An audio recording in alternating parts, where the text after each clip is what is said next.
Listo, perfecto. Entonces ya, gracias a todos por la espera. Vamos a dar inicio ya con la sesión.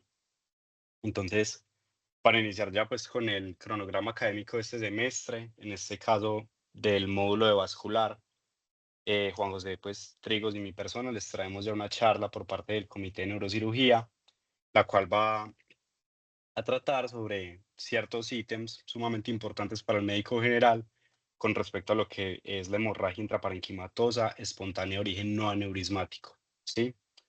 Entonces, a continuación les presento pues la tabla de contenidos.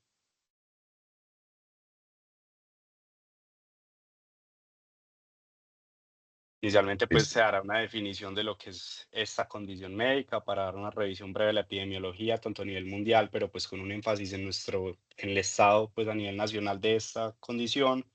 Se tratarán las múltiples etiologías pues que pueden llevar a esta patología y se hará pues una profundización pertinente de lo que es la fisiopatología de dicha entidad, para ya posteriormente pues finalizar con lo que sería ya todo el tema de cuándo sospecharla mediante los signos y los síntomas que pueden presentar nuestros pacientes, cómo la vamos a evaluar desde las ayudas diagnósticas, no solamente imagenológicas, sino también los paraclínicos del laboratorio, y cómo, aún más importante, se realiza pues el manejo primario de dicha condición. Entonces, si no es más, los dejo ya con Juan José. Listo, muchachos. Entonces, ya como Pablo lo mencionó, yo soy Juan José Trigos. Actualmente estoy en octavo semestre y pues, soy el coordinador del Comité de Neurocirugía. Entonces, vamos a dar inicio con esta charla. Entonces, para dar un inicio a esta charla, debemos definir, ya hemos hablado muchas charlas sobre el ACE isquémico, el ACE hemorrágico. Entonces, vamos a caracterizar como tal cuál es la entidad de la cual vamos a hablar hoy. Entonces, esta es la definición más precisa que he podido encontrar en todos los artículos. Entonces, ¿qué es una hemorragia intraparenquimatosa no aneurismática? Entonces, hablamos de una extravasación de sangre al parenquima cerebral tras la ruptura de uno o varios vasos sanguíneos, ya sean arteriales o venosos. Aquí se forma una colección hemática. Algo importante a aclarar es que esto va a ser de origen no traumático. Entonces, tenemos diferentes etiologías. Más adelante les voy a mencionar una que otra. Y como el ACE hemorrágico, este es muy similar en cuanto al pronóstico y en cuanto a la morbimortalidad. Vemos que los pacientes que generalmente tienen uno de estos eventos secundarios a alguna otra patología, generalmente tienen un mal pronóstico y tienen una sobrevida muy mala. Entonces, es importante entender esta entidad para poder beneficiar y tratar óptimamente a los pacientes. En la imagen de la derecha pueden ver un corte histopatológico de un paciente el cual sufrió una hemorragia intraparenquimatosa no aneurismática de origen desconocido.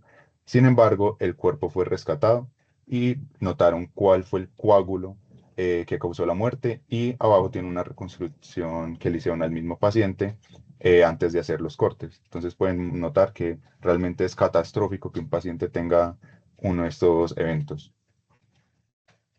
Cuanto a la epidemiología, entonces vamos a hablar que la hemorragia intraparenquimatosa representa alrededor del 9 al 27% de los ACVs a nivel mundial.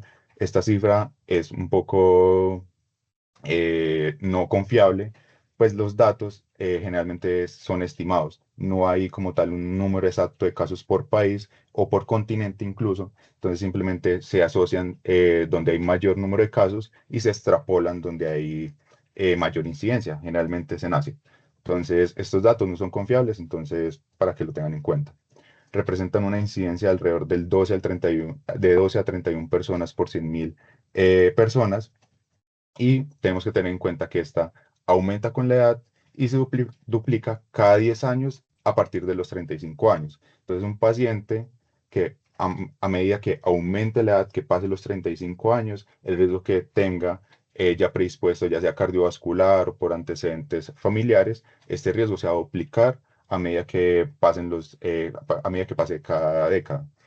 En cuanto a factores que se han asociado, entonces factores raciales, se asocia directamente con la población asiática. Si uno tiene una descendencia asiática, generalmente va a tener este gen que va a predisponer los eventos hemorrágicos, ya sea ACVs hemorrágicos propiamente, o en este caso, la entidad que estamos hablando, hemorragias intraparenquimatosas. Otro factor genético que también se encontró una asociación son las personas de raza negra. Las personas de raza negra generalmente tienen una modificación genética a nivel del endotelio que favorece que haya una extravasación de sangre. Entonces, los pacientes de raza negra generalmente pueden llegar a tener una mayor incidencia de estos casos. Sin embargo, a nivel estadístico, hay no hay como un valor como apreciable, entonces generalmente solamente se asocia con la población asiática, pero es un dato que lo mencionan en la literatura, entonces vale recalcarlo.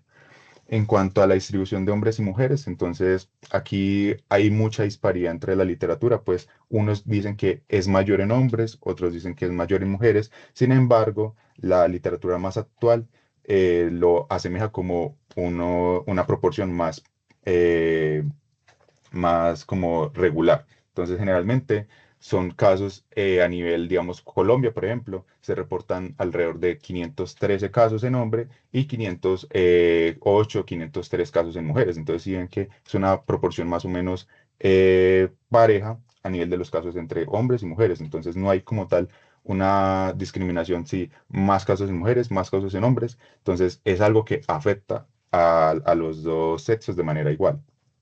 Y ya, como habíamos hablado, tiene una eh, predisposición a aparecer en los países de Asia. Entonces, generalmente las incidencias mayores son países como Japón, como Corea del Sur, donde se reportan alrededor de 100 casos cada 100.000 personas. Entonces, vemos que es una incidencia mucho mayor. Y a nivel Colombia, ¿cómo estamos? Entonces, estos datos se tomaron de ciertos registros que han llevado el Ministerio de Salud y un libro que vi que recopiló como un Big Data a nivel de casos de Colombia, donde apreciaban estos casos. Entonces fue lo más actual que pude rescatar, más o menos 2015-2020. Entonces, a nivel Colombia, es la segunda causa de mortalidad, agrupándolo dentro de los eventos hemorrágicos como tal. Entonces, ahí está incluido ácido hemorrágico de diferentes etiologías, ya sea traumática o secundaria a un evento isquémico. Entonces, vemos que está agrupado entre ellos. Representa alrededor de 32 casos por cada 100.000 personas en el año 2023, perdón, y representó alrededor de 16.946 muertes.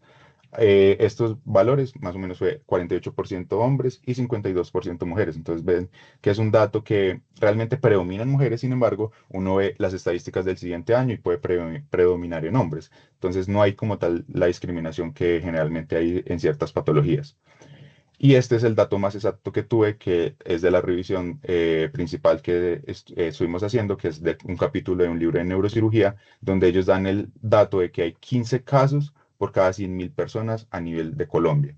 Ese dato fue publicado en el año 2022, entonces pueden más o menos hacer cálculos de si está eh, bien actualizado o si está sesgado por el tiempo.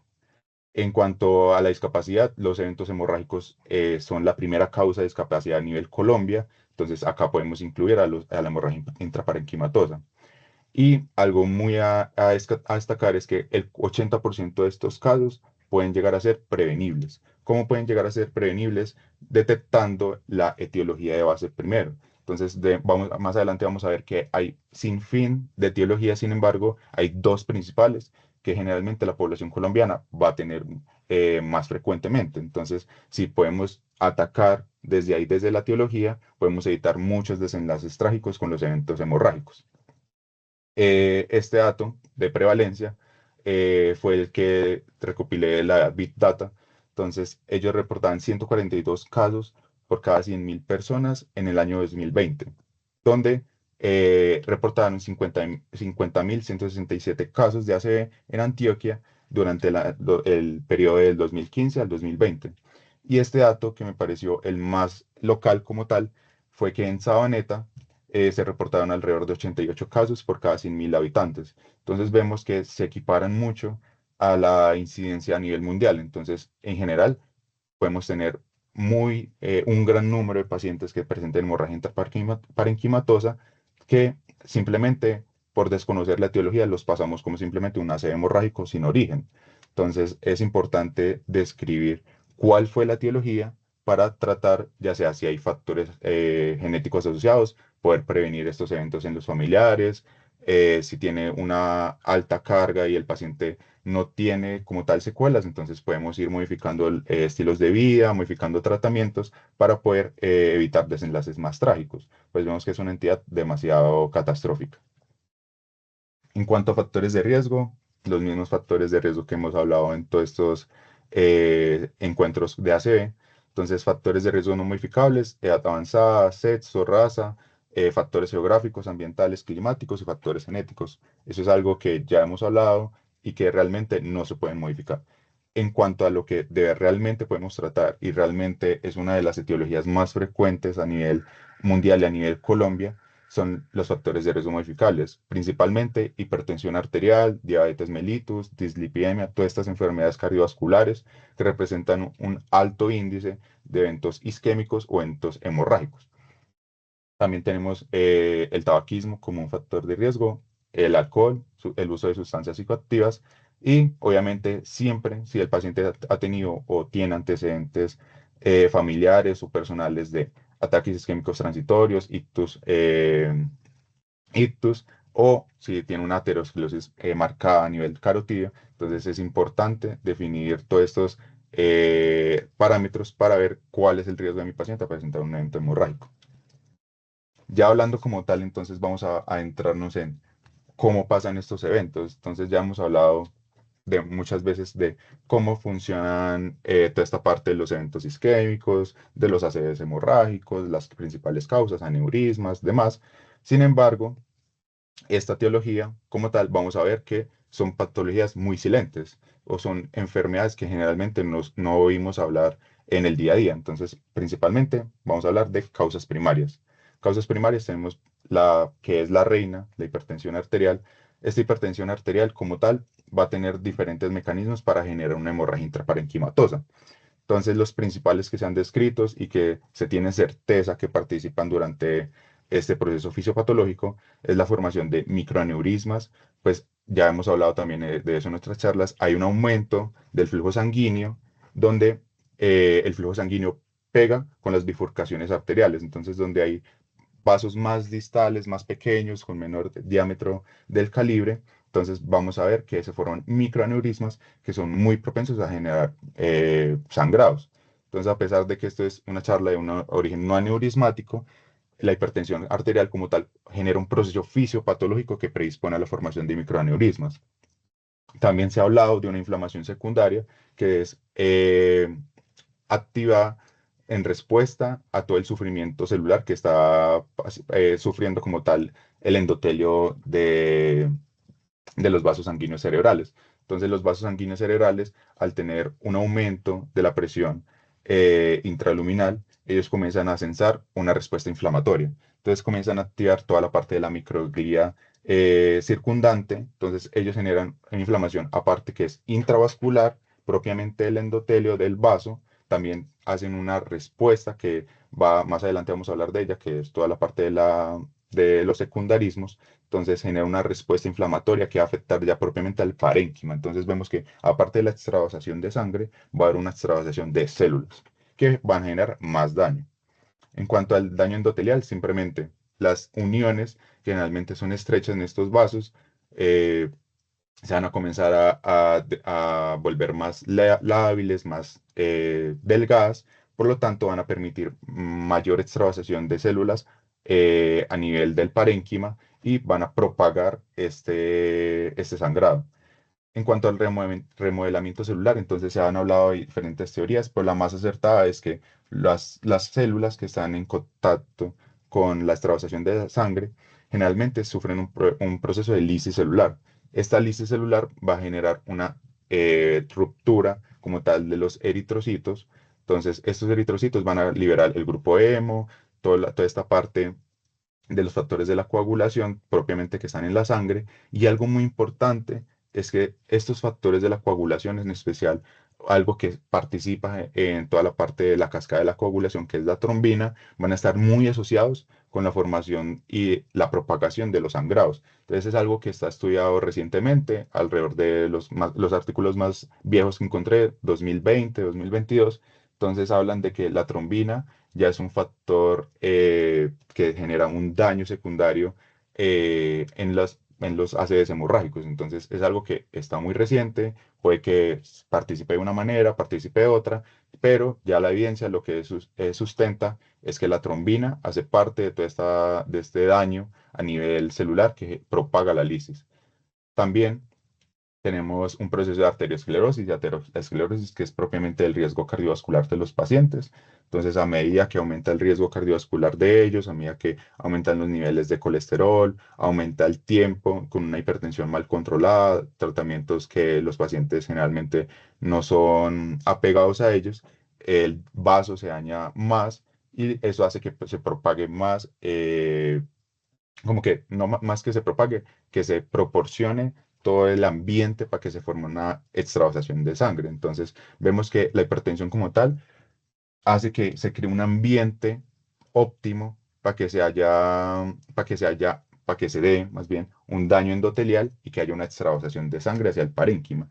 Entonces, los pacientes hipertensos desde ya, bien controlados, que vayan a sus controles habituales, cualquier signo de alarma, ir a consultar urgencias para poder prevenir estos ataques que son muy, muy catastróficos. Realmente es el mensaje que quiero que se lleven porque es la causa primaria que se describe en todos los artículos. Entonces, los pacientes hipertensos, bien controlados, con buen seguimiento y buenos signos de alarma, para que ellos estén pendientes y evitar una tragedia.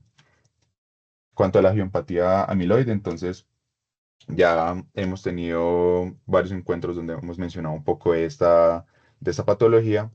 Sin embargo, como tal, vamos a hablar un poquitico sobre la fisiopatología. Entonces, ya sabemos la producción amiloide, entonces va a estar como tal en tres sistemas. Entonces, circulación sanguínea sistémica, los vasos de la circulación cerebral y toda la parte neuronal. Entonces, estos son los tres ambientes donde podemos encontrar a la producción de la proteína beta amiloide. Entonces, ¿qué pasa? Hay una difusión a través del parénquima de esta proteína, pasa a través del fluido intersticial y llega al espacio perivascular. Entonces, aquí es donde podemos tener dos formas de daño. Entonces, primero, puede haber un depósito en los vasos. Entonces, generalmente sucede entre la media con la adventicia. Y eso hace que haya como un debilitamiento de toda esta parte de las capas, lo que hace que se propague, que que se produzca la extravasación de sangre hacia toda la parte del parénquima. Entonces vemos que es como si se metieran entre los ladrillos de una pared y la fueran debilitando. Entonces, claro, toda la parte de una habitación se puede ir pasando a la otra habitación porque estos espacios entre los ladrillos van a estar abiertos. Entonces eso hace que haya una menor estructura como tal en el endotelio y haya una mayor extravasación de sangre. También, ¿qué pasa? Hay una agregación amiloide. Esto, ¿qué significa? Ya sabemos que la proteína como tal es una estructura que es insoluble, por lo que esta se va a entrar propiamente, entonces no es solamente que debilite las paredes, sino que ella se adentra y hace un intercambio celular donde ella se eh, pone en lugar de las células, hace un remodelamiento celular y hace que se propague mucho más la sangre hacia el parénquima. Entonces, aparte del debilitamiento, también se asocia que ella se incluye dentro de la estructura, haciendo un debilitamiento ya más masivo. En cuanto a la parte del aclaramiento, entonces ya sabemos que todo esto está mediado por el transporte a través de la barrera hematoencefálica, hay una degradación proteolítica y también que hay un flujo centrífugo debido a las diferencias de presiones tanto oncótica como osmótica, debido al aumento de esta proteína a nivel de los vasos sanguíneos y cuando hay un intercambio a través de la barrera hacia el líquido cefalorraquídeo. Entonces, esto es como a grandes rasgos la fisiopatología de la angiopatía amiloide. Sin embargo, me gustaría que entiendan como tal cuál es la implicación de esta parte de la angiopatía amiloide en toda esta parte de la extravasación de sangre hacia el parénquima. Hay un debilitamiento, hay una agregación errónea hacia la estructura de los endotelios que favorece la extravasación de sangre hacia el parénquima. Entonces, es lo que facilita a esta entidad a que genere mayor hemorragia en el parénquima. En cuanto a las causas secundarias, entonces aquí en la bibliografía pues obviamente menciona los aneurismas, sin embargo, este no es el motivo de la charla, entonces vamos a eliminarlos. Ya hemos hablado de malformaciones, ya hemos hablado de fístulas, ya hemos hablado de trombosis de senos, entonces vamos a centrarnos en las etiologías que realmente no hemos hablado en estos encuentros y que suelen ser como no tan frecuentes, no tan hablados entre los estudiantes de medicina, pero es realmente algo que se puede llegar a ver demasiado en la parte de la clínica, ya saliendo a la realidad prácticamente. Entonces, ¿qué son los angiomas cavernosos? Entonces, los angiomas cavernosos son lesiones que son adquiridas de bajo flujo. Entonces, estas lesiones se componen de cavernas, como su nombre lo indica. Entonces, son unas malformaciones vasculares llenas de cavernas y capilares. Entonces, estos capilares están dilatados porque son una neovascularización errónea, la cual favorece demasiado la ruptura de ese vaso, que se propague la sangre y genere unos sangrados masivos. Entonces, como tal, concepto grande, lesiones que generan cavernas con capilares que son de una neovascularización mala, defectuosa, que eso hace que se beneficie toda esta parte de la ruptura del endotelio para que se propague la célula la sangre hacia el parénquima. Generalmente se asocian a una anomalía venosa durante el desarrollo fetal. Sin embargo, no se ha visto una asociación como tal genética. El 80% de los casos son esporádicos, 20% son familiares de novo o inducidos por la radiación. Entonces vemos que como tal etiología clara no hay. Eh, ya a grandes rasgos, el diagnóstico es por imagen, no podemos detectar nada por clínica. Generalmente ya cuando ellos presentan síntomas pueden ser síntomas de compresivos por efecto de masa o ya catastróficos por hemorragias intraparenquimatosas. Entonces, realmente diagnosticar un angioma cavernoso puede ser un hallazgo incidental o si, o si genera síntomas, puede ser un hallazgo propiamente de una imagen. Entonces, lo que se recomienda, realizar una resonancia magnética. Eh, ¿Qué más les puedo hablar de eso? Obviamente el tratamiento, estamos en el módulo del Comité de Neurocirugía, el tratamiento es quirúrgico. Estos son abordajes demasiado complejos dependiendo de dónde está la ubicación y eh, lleva a tener un alto riesgo quirúrgico, pues hay un alto riesgo de ruptura durante el procedimiento. Entonces, generalmente son cirugías muy complejas donde se trata de evitar tocar como tal el angioma, sino que tener un borramiento de la malformación con como una distancia segura para no llegar a tocarlo y no llegar a que haya una ruptura y así empeorar, por ejemplo, un sangrado ya existente o provocar un sangrado de nuevo. Entonces, algo importante a tener en cuenta. En cuanto a la segunda entidad que vamos a hablar nueva, es el síndrome de vasoconstricción cerebral reversible, el cual, eh, como su nombre le indica, entonces hay una vasoconstricción cerebral que eso provoca unos dolores de cabeza intensos, puede estar acompañado o no de síntomas neurológicos, ya sea focalizaciones, daños en los nervios. Esto es dependiendo del vaso que esté afectado. Entonces puede estar afectado un vaso que irrigue a cierta porción de un par craneal. Entonces estos son los síntomas que pueden estar acompañados. Sin embargo, la clínica es muy inespecífica, pues dependiente de qué vasos estén afectados, de cuáles a grandes rasgos el territorio que está afectado, ya sea la arteria de la anterior, de la cerebral anterior, de la cerebral posterior, o a veces incluso pueden afectar troncos más grandes. Sin embargo, se limitan más y es más frecuente que sean en zonas más del tallo, del tálamo, más como en áreas profundas. Sin embargo, hay casos donde pueden afectar grandes vasos. Eh, en este caso, hay factores precipitantes se pueden encontrar en el 80% de los pacientes, entonces uno o dos eventos que puedan llevar al paciente a generar una vasoconstricción cerebral. Entonces, algo importante que es esto es que esta vasoconstricción, a diferencia de otras etiologías, por ejemplo, el síndrome de Moya-Moya, etcétera, es una vasoconstricción reversible. Entonces, el paciente genera una vasoconstricción que suele pasar como un ataque isquémico transitorio o puede llegar a confundirse con una clínica de entidades más raras, por ejemplo, el síndrome del Moya-Moya, la enfermedad de Moya-Moya, que son similares a una estenosis de los vasos que pueden simular un evento isquémico. Sin embargo, ¿cuál es la gran diferencia? Que estos eventos isquémicos suelen siempre ser precedidos por eventos hemorrágicos. Entonces es algo que diferencia de un ictus normalmente que tiene transformación hemorrágica en ciertos casos, a una entidad que literalmente simula un evento isquémico y se acompaña de ruptura de los vasos por esa vasoconstricción, donde hay un cambio en el flujo que hace que literal el vaso no soporte ese cambio de flujo y se extravase la sangre. En cuanto al consumo de cocaína y el abuso de alcohol, entonces ya es bien estudiado y está bien establecido que el abuso de las drogas hace que haya un debilitamiento y un remodelamiento celular. Entonces, los pacientes que lleven mucho tiempo abusando de sustancias, ya sea el alcohol, drogas, cocaína, actualmente también está el uso de heroína, el uso de opioides, puede llegar a haber un remodelamiento celular a nivel los vasos sanguíneos del cerebro que pueden generar un debilitamiento de las paredes de ellos. Entonces, ante eventos agudos como estresantes, ya sea una sobredosis, un trauma, etcétera, puede haber ruptura de estos vasos sanguíneos. Entonces, por eso se ha encontrado esta asociación entre el consumo de cocaína y el abuso de alcohol con eventos hemorrágicos.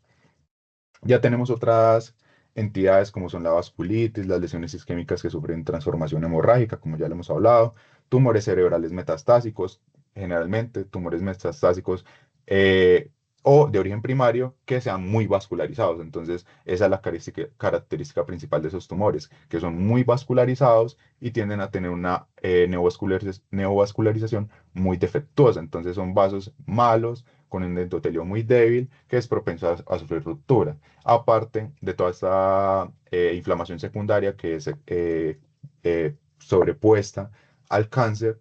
Entonces, hace que se propague más el daño. Los vasos de la parte circundante se vuelven también defectuosos y hace que se propague más el sangrado. Entonces, vemos que como tal el papel de la inflamación es algo que se está estudiando mucho para ver si se puede hacer un aporte, así sea a frenar el daño como tal que es una hemorragia intraparenquimatosa. Sin embargo, pues sabemos que es un proceso muy difícil de intervenir y es algo que realmente aún no se han tenido avances. Entonces, ahorita la única opción es simplemente cirugía, sacar la etiología de base y cirugías de control de daños prácticamente, mirar qué se puede salvar y no del cerebro en cuanto a enfermedades hematológicas y la antipoblación. Entonces, son entidades que favorecen como tal toda esta parte de la extravasación de sangre. Entonces, ya sean hemorragias gastrointestinales, hemorragias cerebrales o diferentes hemorragias que pueden suceder en un paciente con alguna alteración, ya sea en la parte de la anticoagulación, en la parte de los factores que están implicados en la cascada de coagulación o ya propiamente en toda la parte de la agregación plaquetaria. Entonces, es algo que está bastante relacionado con los eventos hemorrágicos de la hemorragia intraparenquimatosa. La terapia endovascular reciente, como el doctor nos mencionó en su charla, él es un riesgo muy grande que tienen los médicos endovasculares al tratar a los pacientes, y es que después de un procedimiento hagan eventos hemorrágicos secundarios. Entonces, es algo a tener en cuenta si uno va a someter a un paciente a una terapia endovascular, que el riesgo siempre va a estar ahí. Sin embargo, a medida que se vaya haciendo más trabajos investigativos sobre la terapia endovascular, que haya más casos, más pacientes, puede que se limiten más estos eventos hemorrágicos. Actualmente, como todos sabemos, es la mejor opción a nivel de los eventos isquémicos, entonces es una opción que no le vamos a quitar a los pacientes simplemente porque se asocia con eventos hemorrágicos, pero es algo a tener en cuenta y explicarle muy bien a los pacientes cuándo se le vaya a realizar estos procedimientos. Y ya eventos durante el embarazo, la preeclampsia, la eclampsia o la angiopatía cerebral postparto. Todos estos cambios sabemos que están muy relacionados con toda esta parte de la hipertensión arterial de las madres y todos los eventos neurológicos que esos pueden conllevar. Entonces, lo mismo, lo que pude revisar para esta ponencia es que se asocia los mismos cambios inflamatorios crónicos que sean durante el embarazo, como ellas sufren un alto estrés y sabemos que es una hipertensión como tal aguda una hipertensión muy difícil de tratar, una hipertensión que maltrata mucho los vasos de las madres, entonces hay un remodelamiento celular, hay una inflamación secundaria y son muy propensas a sufrir eventos hemorrágicos durante el embarazo o durante el trabajo de parto, que generalmente es donde hay mayor incidencia de eventos hemorrágicos. Entonces, algo a tener en cuenta, una mamá con preeclampsia, eclampsia, no se le hizo el diagnóstico oportuno, no tuvo controles, llegó al trabajo de parto y se me comienza a focalizar. Entonces, tener eso presente, ¿ves? ¿Será que me está haciendo un evento hemorrágico? ¿Será que me está haciendo un evento isquémico? Porque ese remodelamiento celular es algo que está ahí, es algo que no tenemos en cuenta y es algo que nos puede asustar mucho con las embarazadas. Listo. Entonces, ya hablando propiamente de la fisiopatología, entonces les he mencionado como tal ciertas acuñas sobre las etiologías, pero vamos a hablar propiamente qué es lo que pasa, qué es lo que genera ese daño. Entonces, en la injuria primaria, entonces tenemos como tal tres parámetros que son fundamentales. Entonces, tenemos la presión intracraneal, el flujo sanguíneo cerebral y algo que van a hablar y van a escuchar mucho cuando vean los temas de TEC, que es la doctrina Monroe-Kelly. Esta doctrina, ahí estaba mal escrita, perdón, en la imagen la pueden ver bien escrita, además que fue un error de la transcripción. Eh, lo que esta me habla es que en el cerebro, en toda esta parte de los flujos, del flujo sanguíneo, del líquido cefalorraquídeo, de la masa como tal cefálica, siempre va a haber un volumen constante, entonces va a haber un equilibrio. Entonces, cuando hay como un evento estresante, ya sea una ruptura de un vaso, un tumor que genere un efecto de masa, un edema cerebral, un trauma, entonces estos van a hacer que cambien estos parámetros y el cerebro va a comenzar adoptar ciertos desbalances para poder regular esta presión. Entonces, como podemos ver en la imagen de la derecha, el cerebro es una homeostasis. Entonces, él está siempre en un equilibrio constante. Siempre están las presiones normales, reguladas, para que los pacientes no lleguen a tener una hipertensión intracraneal o que no se les pueda, por ejemplo, ir a otras etiologías, ya sea una hidrocefalia, demás. Entonces, es un equilibrio constante. ¿Qué pasa? Cuando hay algo que es estresante, ya sea, por ejemplo, en estos casos, un angioma cavernoso, una masa que aparte de la masa puede generar un efecto masa por la ruptura de los vasos, entonces propaga esta onda, hace que se muevan los espacios, hace que se estrechen los ventrículos, hace que el líquido como tal tenga menos calibre para poder pasar y aumente el flujo. Entonces, esto hace que se compense con otra cosa. Entonces va a comenzar a mover líquido hacia una parte, mover líquido hacia otra parte, mover tejido hacia una parte, mover tejido hacia otra parte, y eso va a conllevar a los pacientes a tener lesiones por efectos de masa, entonces aumenta la presión intracraneal, genera un efecto de masa, ya sea por las diferentes etiologías. La sangre propiamente genera un efecto de masa muy grande y esto va a generar una disminución del flujo sanguíneo cerebral y también hay unos daños mecánicos secundarios a la compresión. Entonces podemos tener un daño como tal propiamente de la sustancia blanca, donde hay un daño axonal difuso. Entonces son diferentes cambios que pueden sufrir toda esta parte estructural de las neuronas secundarios a la compresión que ellas van a tener un efecto mecánico. Entonces, como tal, así, a grandes rasgos, hay una descompensación como tal en una cavidad muy pequeña. Entonces, es una cavidad muy pequeña donde no cabe muchas cosas, donde no hay un gran volumen para poder llevar. Entonces, este va a comenzar a ver por dónde puedo comenzar a limitar para poder volver a ese equilibrio. Entonces, si tengo que herniar el cerebro para poder limitar un poco y equilibrar más la situación, voy a herniar al cerebro. Si tengo que herniar parte de los nervios que pueden estar abruptos, entonces pueden generar una compresión, puede haber una literal. Yo he visto imágenes, ahí no se las coloqué porque realmente son difíciles de entender. Hay cerebros que hacen que los nervios craneales normalmente, la anatomía, se desproporcione. Entonces, por ejemplo, un nervio óptico puede estar a 2 3 centímetros de donde debería estar. Entonces, un efecto de masa bastante masivo que las hemorragias intraparenquimatosas suelen estar acompañadas. Entonces, por eso es que son tan catastróficas, por eso es que se asocian más con una alta morbimortalidad que con un buen pronóstico. En cuanto a toda esta parte de la injuria secundaria, entonces lo que está más relacionado es la parte de la inflamación. Entonces esta imagen es como una abreviatura de todos los procesos que están pasando. Entonces, lo que se ha asociado más son los cambios que hace la microglía. Entonces, estas tienen unas células, las M1 y M2. Entonces, las M1 son células que están relacionadas con, con eventos, disculpen, listo, con eventos inflamatorios y hay otras que están contrarreguladas para eventos, para regular toda esta parte de la parte de inflamación. Entonces hay unas que son proinflamatorias y una parte que está regulada. Voy a hablar un poco más rápido porque ya por ahora de tiempo creo que me estoy extendiendo mucho. Entonces, hay una regulación de la parte de la microglía que va a generar una cascada de señalizaciones que van a propagar el mensaje de inflamación a nivel del parénquima secundario a todo el daño endotelial. Entonces hay un daño endotelial, llama a la cascada inflamatoria, toda esta parte, hay una señalización propiamente de la microglía y esta microglía lo que va a encargarse es de limitar los daños pensando que si ella altera la estructura de los oligodendrocitos, puede como limitar la propagación de la sangre. Sin embargo, más adelante les voy a mostrar que este daño que hacen propiamente los oligodendrocitos puede que haga empeorar todo el pronóstico de los pacientes. Entonces, es una función del sistema inmune que realmente no está bien optimizada y que puede llevar a los pacientes a un peor daño. Esto es lo que realmente es lo que es catastrófico en los pacientes. Entonces, la inflamación es lo más importante, lo más principal, porque es lo que más se está estudiando ahorita, pero lo catastrófico es la lisis celular, el estrés oxidativo y la citotoxicidad.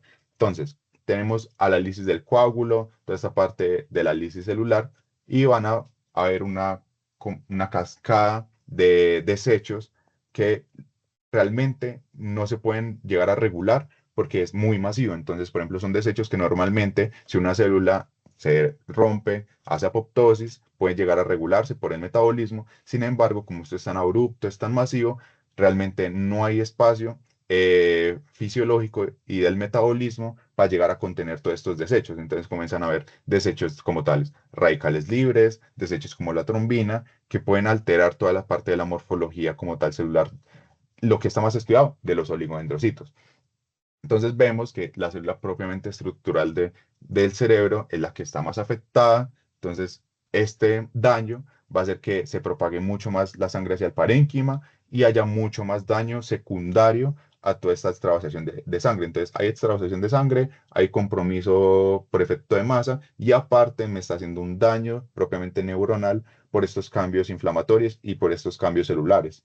Entonces, es algo que es muy importante, el daño axonal, el daño de los oligodendrocitos y también que van a comenzar a afectar a las cadenas de producción siguientes de oligodendrocitos. Entonces, los oligodendrocitos inmaduros comienzan a afectarse y la mielinización va a comenzar a ser más defectuosa. Los pacientes van a tener mayor sintomatología similar a una enfermedad desmielinizante, sin embargo, es propiamente secundaria al daño.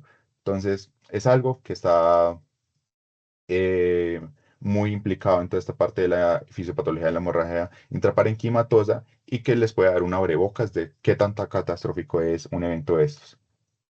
Ya en cuanto al crecimiento del hematoma, ya vamos a terminar esta parte de la fisiopatología. Entonces, se habla que hay un crecimiento como tal del hematoma. Entonces, las definiciones es un crecimiento absoluto cuando hay más de 6 cc de líquido entre el parénquima cerebral o cuando hay un crecimiento relativo de toda esta parte del hematoma superior o igual al 33%.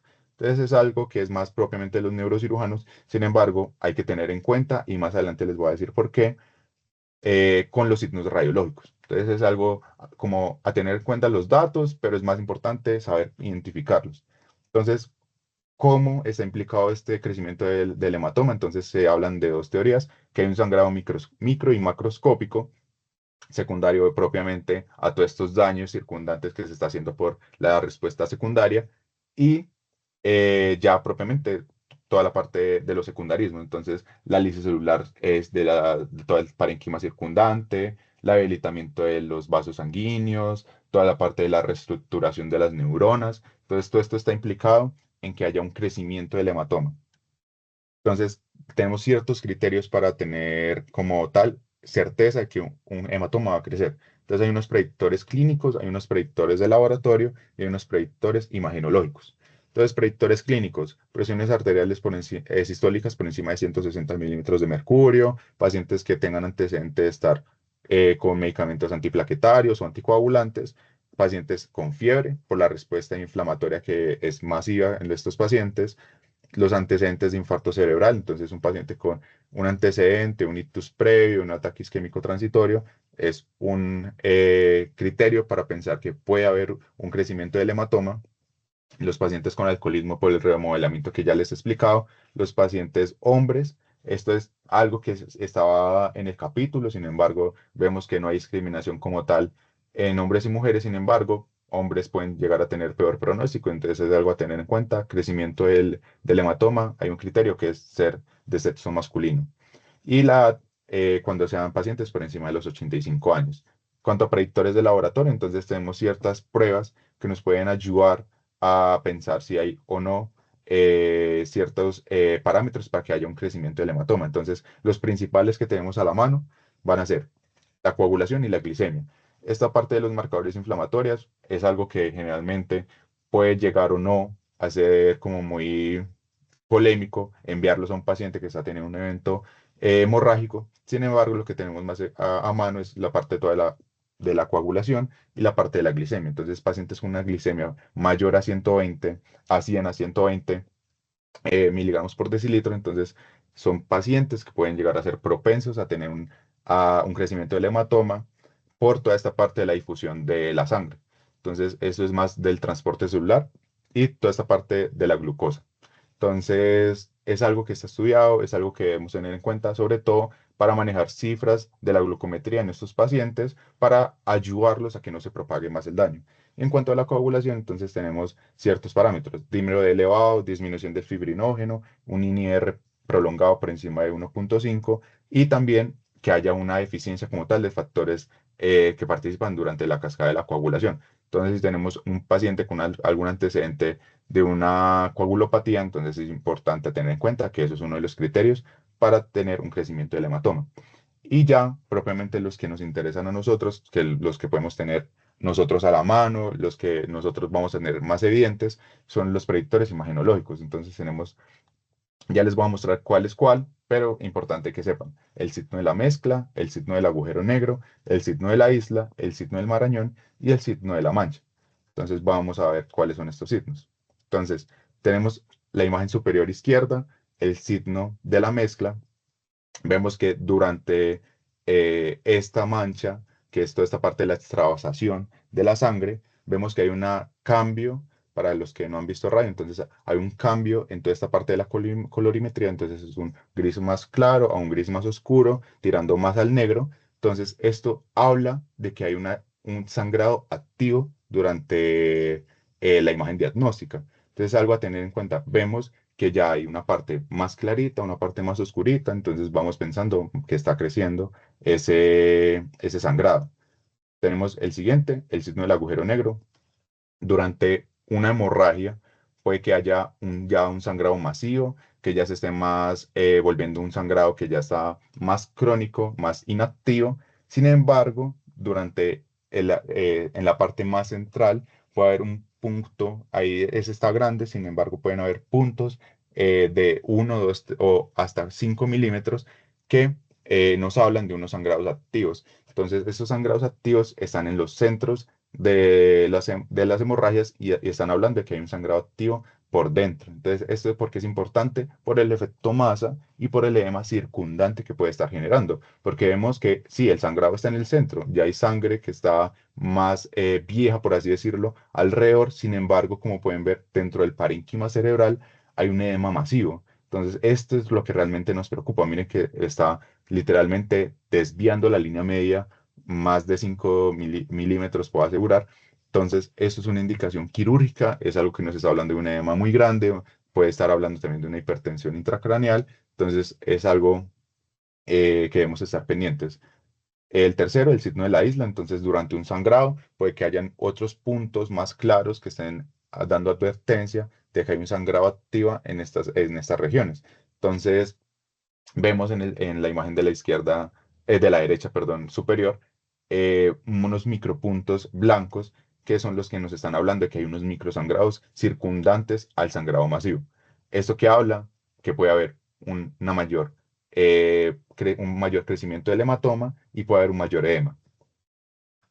Tenemos el signo del marañón, que es la imagen inferior izquierda, la cual nos está hablando de, ustedes han visto el fruto seco, el marañón, que es más o menos un codito. Entonces, este codito puede estar hablándonos de una hemorragia cerebral activa, la cual está en una bifurcación de una arteria cerebral.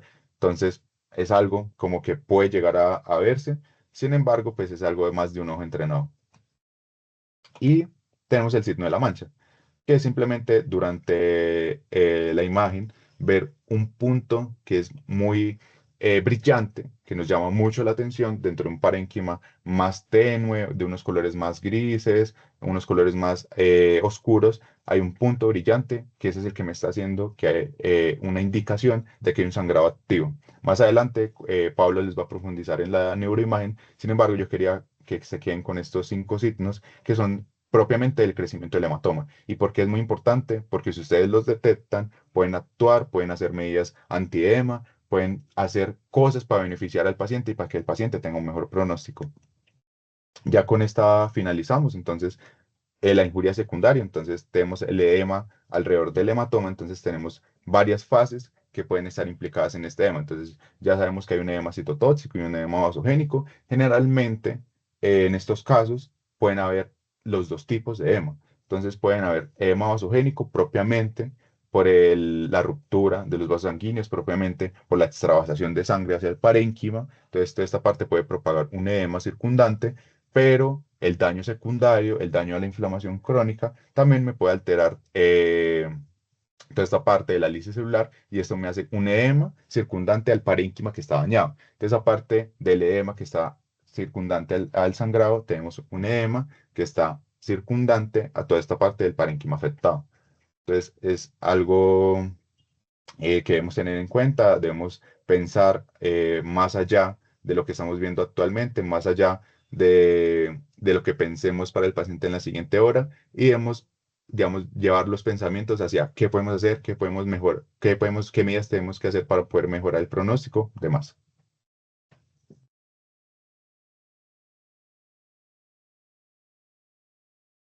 Listo, perfecto. Juan, muchas gracias. Me ven bien ahí y me escuchan bien. Sí, Juanpa. Sí, gracias. Listo, entonces ya pues una vez vista esta porción inicial de la fisiopatología, etiología y demás, pues ya voy a profundizar como en lo que van a ser los síntomas, los signos que van a presentar los pacientes y además pues abordaje pues tanto diagnóstico como terapéutico. Entonces algo que hay que tener en cuenta es que la clínica pues que sus pacientes pueden llegar a presentar pues puede llegar a ser bien variable como a la vez no. De ver, claro esto que acabo de mencionar. Los síntomas de focalización que el paciente va a presentar van a ser netamente dependientes, pues claramente del área en la cual se encuentre pues el sangrado, la hemorragia, ¿sí? Sin embargo, hay síntomas, digamos, que se van a presentar en la mayoría de los pacientes, los cuales son derivados de un aumento de la presión intracraneal, pues aquellos siendo la cefalea que presentan los pacientes, los múltiples episodios eméticos que hay que estar atentos en caso de que estos aumenten en frecuencia, y pues también la alteración del estado de la conciencia cual comúnmente los pacientes van a encontrar un estado bien sea de estupor o de coma. Esto teniendo pues algunas excepciones, ¿sí? Como lo van a hacer las hemorragias localizadas a nivel talámico, que ya mencionó Juan, son en la mayoría de los casos derivadas por crisis hipertensivas o en caso pues de que haya hidrocefalia aguda. Esto en vista pues de que va a haber una migración de lo que sería la hemorragia a todo lo que sería ya el sistema de flujo pues de líquido cefalorraquídeo en los ventrículos, esto evitando digamos que un aumento pues tan súbito en la presión intracraneal como lo veríamos en un paciente que pues tiene netamente un compromiso parenquimatoso. Ahí está pues una imagen de Joseph Stalin, quien fue pues un ministro de la Unión Soviética del Partido Comunista, y esto está ahí pues porque él sufrió de una hemorragia intraparenquimatosa. Fue pues su causa de muerte y digamos la causa específica no se sabe aún, sin embargo se sospecha que fue pues por la exposición a múltiples factores de riesgo como lo fue el alcoholismo, el tabaquismo y demás. Pasa por favor, Juan. Listo, aquí les traigo pues este diagrama de barras, solamente pues como para destacar un concepto y es la cefalea centinela, ¿sí? Esto ya lo hemos tratado en múltiples charlas, como lo fue pues en la hemorragia pues de origen aneurismático, que bien sabemos aquellos pacientes que tienen una hemorragia subaracnoidea de origen aneurismático, tienen digamos una semana antes una cefalea muy semejante a aquella pues que precede la hemorragia, ¿sí? Una cefalea en trueno. Y como se puede observar acá en el diagrama, esta se presenta alrededor del 30% de los pacientes con hemorragias subaracnoideas. Sin embargo, en aquellos pacientes que tienen hemorragias intraparenquimatosas, no va a ser un porcentaje tan alto, sino va a ser más bien el 10%. Entonces, digamos que esto nos puede enfocar, nos puede guiar desde la clínica a sospechar a qué nivel del encéfalo se encuentra el sangrado. Pasa, por favor.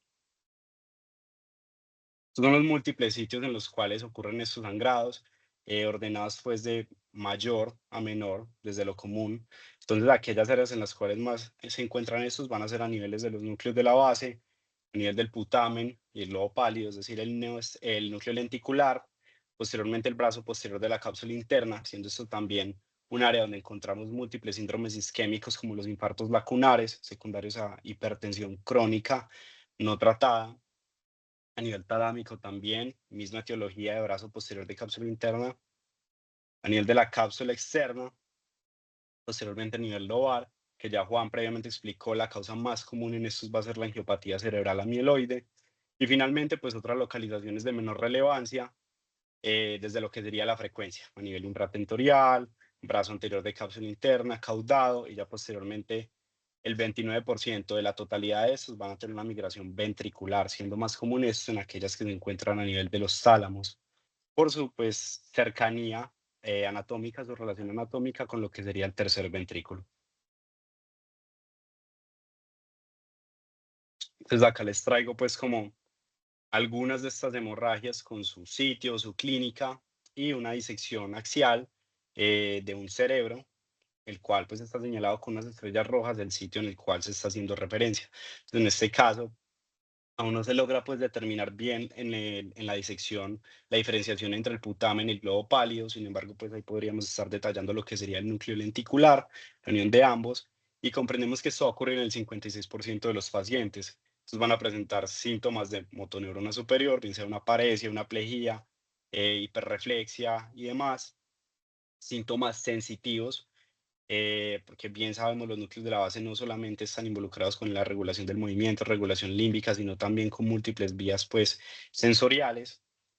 Algunos pacientes, una menor proporción de estos pueden llegar a presentar una hemianopsia homónima contralateral por la estrechez anatómica con las vías visuales y otros tendrán parálisis de la mirada, estupor y coma, siendo esto, digamos que unos síntomas que se comparten mucho con las otras localizaciones anatómicas, haciendo pues referencia claramente a la alteración del estado de la conciencia. Ya en el brazo posterior de cápsula interna, esto solamente va a ocurrir en el 46% de los pacientes y lo que quiero que detallen es que, como pueden observar la clínica, es muy semejante a aquellos síndromes lacunares que encontramos o detallamos cuando estamos estudiando lo que sería un síndrome isquémico. Entonces puede el paciente bien sea presentar disartria, puede presentar un síndrome motor puro, un síndrome sensitivo puro y demás. Se comparte la misma clínica en vista pues de la relación anatómica. Ya luego en el tálamo, pasa por favor. Listo, en el tálamo entonces lo que quiero que tengan en cuenta es lo ya mencionado y es que estas hemorragias pueden tener una migración a lo que sería pues el sistema ventricular, precisamente al tercer ventrículo. Entonces, esto nos puede dar una clínica un tanto paradójica en vista de que llega un paciente con un deterioro clínico muy grave, con alteración del estado de la conciencia marcado y con unos síntomas sugestivos de un aumento de la presión intracraneal. Sin embargo, en la evolución clínica, la cual se da pues de minutos a horas en este contexto clínico, el paciente empieza a tener, digamos que una reversión en la alteración del estado de la conciencia. Esto es secundario pues a la clara migración del sangrado. También pues pueden haber extensiones no hacia medial, sino hacia lateral. En este caso pues hacia lo que sería ya la cápsula interna, precisamente en la rodilla y en el brazo posterior en la mayoría de los casos.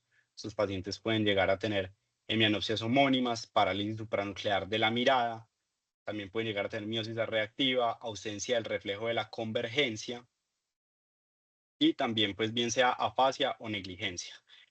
Todo esto pues es en vista de que recordemos el tálamo es un centro de relevo de múltiples vías, ¿sí? Si no es por decir la mayoría de las vías. Entonces ahí pues la explicación de la diversidad de la clínica de estos pacientes. Pasa por favor. Listo, lo va. Entonces este va a ser dependiente claramente del lóbulo afectado y del hemisferio afectado, ¿sí? Aquellos lóbulos que en la mayor frecuencia se van a afectar van a ser el lóbulo parietal y posteriormente el occipital.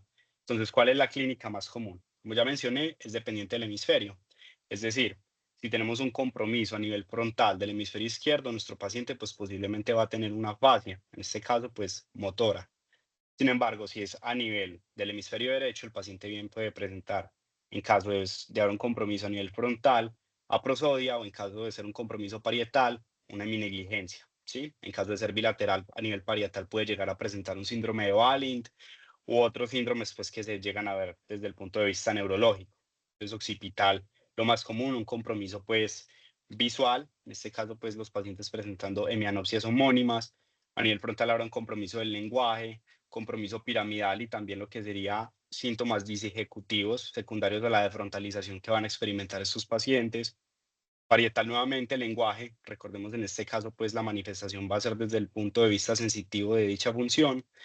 Compromiso también sensitivo y también pues como ya mencioné, secundario un compromiso del hemisferio derecho puede llegar a presentarse una heminegligencia. Y finalmente un compromiso del lóbulo temporal causará disfunción en la audición, en el lenguaje, en la memoria, por compromiso de estructuras temporales profundas como lo es la amígdala y el hipocampo principalmente, y también pues por su estrechez anatómica con vías visuales, en este caso pues radiaciones ópticas, una hemianopsia homónima. ¿Listo? Ya finalmente tendríamos pues ya la hemorragia a nivel pontino, está siendo una de las más graves, y es aquella que se va a caracterizar pues por un compromiso muy marcado del estado de la conciencia. Debido a que a este nivel encontramos pues una porción de lo que sería el sistema de activación reticular, que recordemos pues este está mediando constantemente todo lo que sería pues el estado de alerta del ser humano. Las alteraciones que puede llegar a presentar el paciente van a ser unas pupilas mióticas reactivas, a diferencia de las vistas previamente a nivel de los núcleos de la base, y una parálisis de la mirada. En este caso, la parálisis de la mirada va a ser por una disfunción del fascículo longitudinal medial. Listo, que esté eso claro. Que es la unión, pues, o el tracto que comunica lo que serían los núcleos vestibulares con lo que serían los núcleos oculomotores. Perfecto. Pasa, por favor. Ya respecto a los laboratorios, pues, que vamos a solicitar en los pacientes, hay que tener en cuenta, pues, que el por qué los estamos solicitando, ¿sí?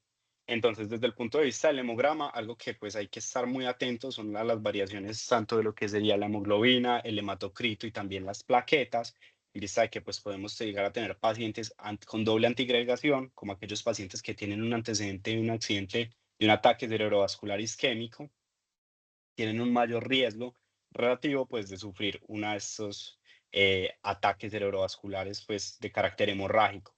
Los electrolitos pues para monitorizar el sodio principalmente en vista pues de la alta relevancia que este tiene con relación a lo que sería el edema cerebral. El boom, sumamente importante es evaluar este en vista pues de que niveles elevados de estos azobados llegan a generar dos efectos principalmente. Primero, disminuir lo que sería la agregación plaquetaria y además de esto, disminuir la actividad del factor de von Willebrand, que pues su misma acción es lo ya mencionado, estimular lo que sería la agregación plaquetaria. Por lo tanto, pues un aumento de estos azoados va a favorecer que haya un aumento del volumen del sangrado en caso de que este ya esté presente o en caso de estar ausente, de que este mismo se dé.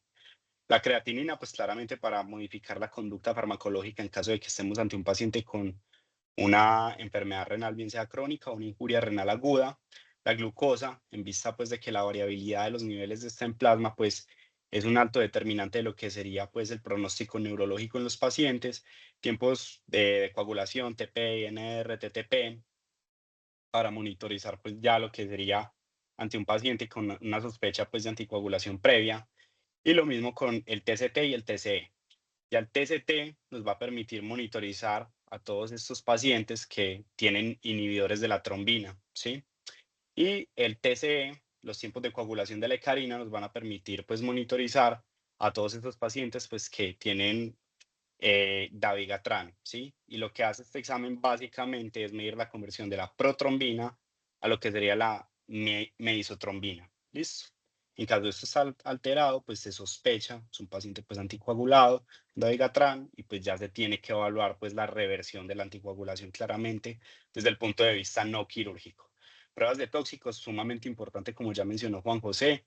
Los simpatomiméticos son uno de los agentes pues, que más comúnmente desencadenan estos cuadros clínicos, muy común en nuestro medio, lo que sería pues la cocaína. Pasa, por favor. Perfecto. Entonces aquí tenemos algunas de las modalidades de imagen que vamos a utilizar en estos pacientes. Y hay que tener muy presente cuál vamos a utilizar y para qué la vamos a utilizar, ¿sí? Entonces, la tomografía de cráneo no contrastada va a ser nuestra primera línea de diagnóstico. ¿Listo? Nosotros damos el diagnóstico con la clínica más la imagen. Entonces, esta va a permitir identificar, si no es por decir el 100%, el 99% de las hemorragias intraparenquimatosas, nos va a permitir además evaluar el tamaño y la localización. Pero entonces, ¿por qué no dije 100%? Porque hay unas excepciones, ¿sí? ¿Cuáles son estas? Cuando el sangrado es menor a 1 centímetro, cuando se localiza en fosa posterior, para estas la tomografía tiene una menor sensibilidad, y además cuando tenemos un paciente con una preexistencia de una hemoglobinopatía o de una anemia, bien sea. También es sumamente importante comprender pues que esta modalidad de imagen nos va a permitir estar monitorizando y evaluando lo que va a ser pues la evolución del paciente y las complicaciones estructurales que se pueda llegar a presentar, lo cual bien sea una herniación, un desplazamiento de la línea media, la compresión del tallo encefálico por una herniación, valga la redundancia, o inclusive pues un aumento del volumen del sangrado o un resangrado, como ya se menciona. Además de también muy importante la presencia de hidrocefalia. Entonces, los estudios ya angiográficos, tanto el angioTAC como la angioresonancia, nos van a permitir pues evaluar de manera rápida y no invasiva pues otras causas tratables del sangrado, como lo pueden llegar a ser aneurismas, siendo esto pues no el caso de esta charla, o malformaciones arteriovenosas, las cuales también se deben evaluar de la mano con lo que sería la resonancia magnética. La resonancia magnética cuenta con múltiples secuencias, como ya lo hemos visto en otras ponencias, y aquellas de interés en este caso, para aquellos pacientes pues, que se sospecha una angiopatía cerebral amiloide, va a ser la secuencia de susceptibilidad, ya que recordemos pues esta técnica o esta modalidad nos permite identificar todos estos derivados pues, de los eritrocitos que presentan pues propiedades paramagnéticas y así pues identificar bien sea sangrados crónicos o sangrados agudos. Y esto nuevamente pues se llega a evaluar con el parámetro de reconstrucción por ADC. Listo. Pasa por favor. Listo, entonces acá ya se ve lo que sería pues como un flujograma, el cual nos propone pues cuál es la conducta desde el punto de vista imagenológico con estos pacientes. Entonces yo tengo un paciente que ya tiene una sospecha clínica de lo que sería pues una hemorragia intraparenquimatosa o intracerebral. Entonces tengo que determinar si es profundo o lobar. Recordemos esto, pues se determina claramente con la TAC. Pero ¿qué pasa? Desde la clínica y desde los antecedentes ya yo puedo, digamos que reforzar esa sospecha. Como bien mencionó Juan, lobar, vamos a pensar en angiopatía cerebral amiloide y a nivel profundo, es decir, tálamo y núcleos de la base, vamos a pensar en hipertensión arterial. Entonces, vámonos a la porción pues, de la izquierda del flujograma. Entonces, digamos que tenemos un hematoma profundo. ¿Cuál es la siguiente pregunta? ¿Cuál es la edad de mi paciente? ¿Sí? Si mi paciente es menor a 50 años, yo debo evaluar pues, causas como macrovasculares, ¿sí? Mediante estudios angiográficos, sea alteraciones estructurales, como bien lo puede llegar a ser una malformación arteriovenosa, una fístula dural o inclusive una dilatación aneurismática. Pero ¿qué pasa? Si mi paciente es mayor a 50 años, está entre un rango de 50 a 70, tiene además de esto una historia de hipertensión arterial o alteraciones cardiovasculares, como bien lo puede llegar a ser una cardiomegalia o una hipertrofia del ventrículo izquierdo, pues yo determino que estoy ante una hemorragia intracerebral de origen hipertensivo. Por lo tanto, yo ya no necesito estudios adicionales pues, para determinar el diagnóstico de mi paciente. Caso contrario, tengo entonces un hematoma a nivel lobar, ¿sí? Entonces acá recordemos pues sumamente útil utilizar la resonancia magnética para pues, determinar e identificar los múltiples sangrados crónicos y agudos mediante la modalidad o la secuencia de susceptibilidad. Realizaremos también una angiotomografía, la cual dependiendo pues de lo que ésta nos arroje, se determinará la conducta. En caso de que el angiotac pues arroje resultados positivos de una sospecha, pues sencillamente identificamos la causa macrovascular, ¿sí? Sin embargo, si esta arroja resultados negativos, pues yo ya pienso, estoy ante una enfermedad de pequeños vasos, mi paciente pues tiene una hipertensión arterial, por lo tanto no necesito estudios adicionales. Entonces, a continuación, ya les voy a mostrar pues diferentes imágenes, algunas tomografías, algunas resonancias. Pasa por favor, Juan, para que hablemos de ellas. Entonces, acá estamos evidenciando en la imagen A una tomografía axial a nivel de los núcleos de la base que nos está mostrando el área de sangrado más común, que recordemos está cumple el 53% de los casos, que es a nivel de los núcleos de la base. En este caso, el núcleo lenticular, mostrando pues un compromiso del hemisferio derecho a nivel del putamen y el globo pálido. La imagen B nos muestra una tomografía a mismo nivel, pero en este caso ya a nivel del tálamo sin extensión ventricular. En la imagen C nos muestra una tomografía supraganglionar, axial también, pero en este caso pues con un compromiso, con un sangrado a nivel de la sustancia blanca con migración a los ventrículos laterales. Pasa por favor. Nuevamente evidenciamos en este caso pues ya una infratentorial con un sangrado pues ya a nivel del puente. En la imagen D, la imagen E ya nos muestra un sangrado a nivel del cerebelo, hemisferio cerebeloso derecho. Y la imagen F ya nos muestra nuevamente un sangrado a nivel lobar, en este caso, pues hemisferio derecho. Listo, en lóbulo temporal. La siguiente imagen ya estamos observando pues secuencias de resonancia magnética, en este caso una secuencia de susceptibilidad, que lo que nos está mostrando pues son múltiples pues microhemorragias, cuales nos refuerzan la sospecha pues de lo que sería una angiopatía cerebral amieloide. Sin embargo, siempre hay que ser muy críticos con la distribución de los sangrados, ¿sí? Ya que recordemos, hay que tener una alta asociación con lo que serían los lóbulos, ¿listo? Entonces acá en la imagen A observamos múltiples sangrados, en la imagen B los observamos nuevamente a nivel de lo que sería el mesencéfalo, y en la imagen C los observamos ya a nivel del núcleo dentado en ambos hemisferios cerebelosos. Pasa por favor. Nuevamente, múltiples resonancias en secuencia de susceptibilidad a nivel supraganglionar, en este caso, pues señalándonos múltiples focos de hemorragia a nivel supraganglionar en la imagen D y E, y finalmente en la F, nuevamente, sangrados en nivel de los núcleos dentados del cerebelo de forma bilateral.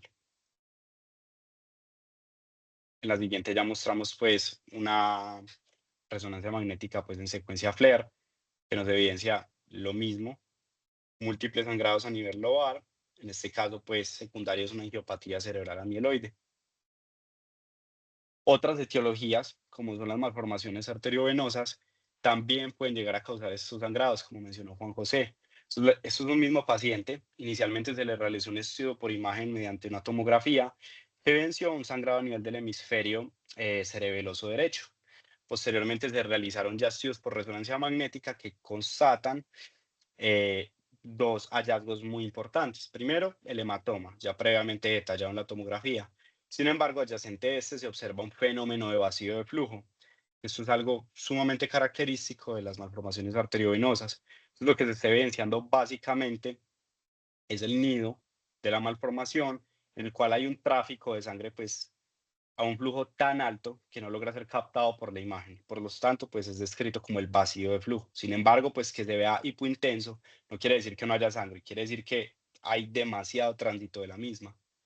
Y en la imagen C ya vamos a evidenciar pues lo que sería, digamos, las tres estructuras de la malformación. En la porción más superior observamos pues el sitio de drenaje del nido. En la porción intermedia observamos el nido, la convergencia pues de la perfusión arterial y el drenaje venoso. Y en la porción ya inferior de la imagen C, detallamos pues ya lo que sería el vaso arterial en este caso, que está perfundiendo todo lo que sería la malformación arteriovenosa. La siguiente imagen, vamos a detallar ya lo que sería inicialmente una hemorragia a nivel del lóbulo frontal izquierdo en la tomografía axial. Posteriormente, ya en estudios angiográficos, pues se dan cuenta de que este paciente pues tiene un defecto de flujo en lo que sería el seno sagital superior. siendo esto pues la etiología establecida y sugerida en este caso pues para determinar y causar lo que sería el sangrado que presenta nuestro paciente. El spot sign, ya previamente mencionado por Juan José, pues sencillamente, pasa por Juan. Listo, ya previamente mencionado por Juan, es sencillamente un signo pues imagenológico que nos habla de un aumento del volumen del hematoma. ¿Qué es lo que estamos detallando ahí? En la imagen A, sencillamente se detalla pues el hallazgo hiperdenso del sangrado, pero en la imagen B ya vemos pues que se está convirtiendo más en isodenso el mismo sangrado, pero hay un área hiperdensa en la porción superior derecha. Esta porción, esta hiperdensidad corresponde pues a una extravasación de lo que sería el medio de contraste en estos pacientes. Y eso es un signo sugestivo de resangrado, de un aumento del volumen que como pueden ver, pues lo que terminó pasando con este paciente en la figura número D, en la figura D, perdón. Ya tenemos otros patrones de expansión como pueden observar acá. Entonces en la imagen A observamos pues la figura irregular del sangrado, es un patrón pues sugestivo de expansión del mismo. En la imagen B observamos ya lo que sería el island sign, que es como detallar un sangrado pues digamos protagónico, el cual está rodeado de múltiples otras hemorragias de menor volumen y de menor pues tamaño. Y esto también, nuevamente, signo de resangrado. También tendremos lo que sería ya la heterogeneidad de la propia lesión y finalmente la hipodensidad en la misma, que se detalla en la imagen C, la hipodensidad localizada dentro de la hiperdensidad y en la imagen D la heterogeneidad de la lesión. Entonces, ¿cómo se calcula el volumen de un sangrado? Entonces, para esto tenemos una fórmula que es A por B por C sobre 2. Entonces, ¿qué es cada una de estas variables? Entonces, A es el diámetro anteroposterior del sangrado, B es el diámetro lateral del sangrado y C es la altura del sangrado. ¿Y cómo determinamos la altura? Básicamente detallando en cuántos cortes de la tomografía, cuántos slices, se detalla pues la hemorragia que presenta nuestro paciente. Entonces acá les traje un ejemplo.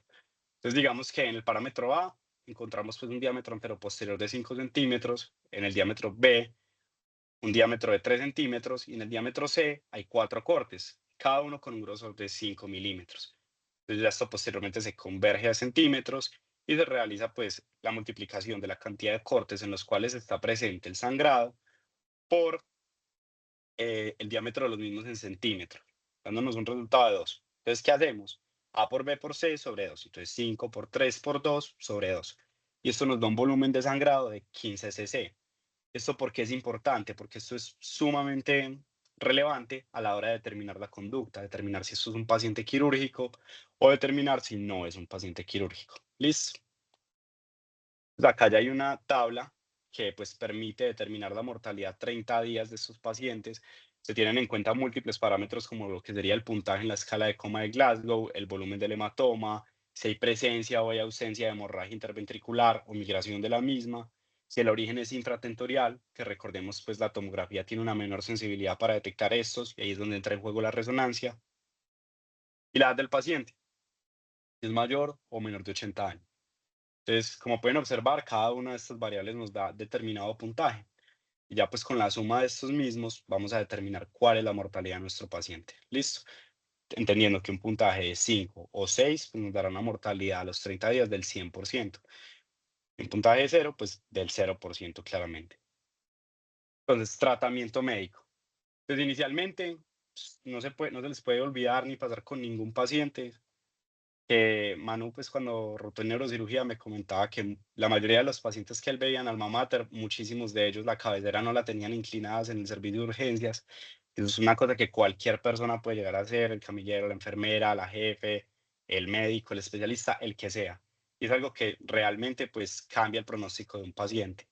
Entonces, ¿por qué es importante elevar la cabecera a los 30 grados? Pues primero, porque va a favorecer el drenaje venoso y asimismo, pues favoreciendo una disminución de la presión intracraneal, va a favorecer también que haya una adecuada presión de perfusión cerebral de los pacientes y va a disminuir también el riesgo de broncoaspiración, ¿sí? Algo que es muy común en todos estos pacientes, pues que tienen un alto riesgo o un alto deterioro neurológico. Listo. Entonces, eso no se les puede pasar nunca, es una medida pues muy breve.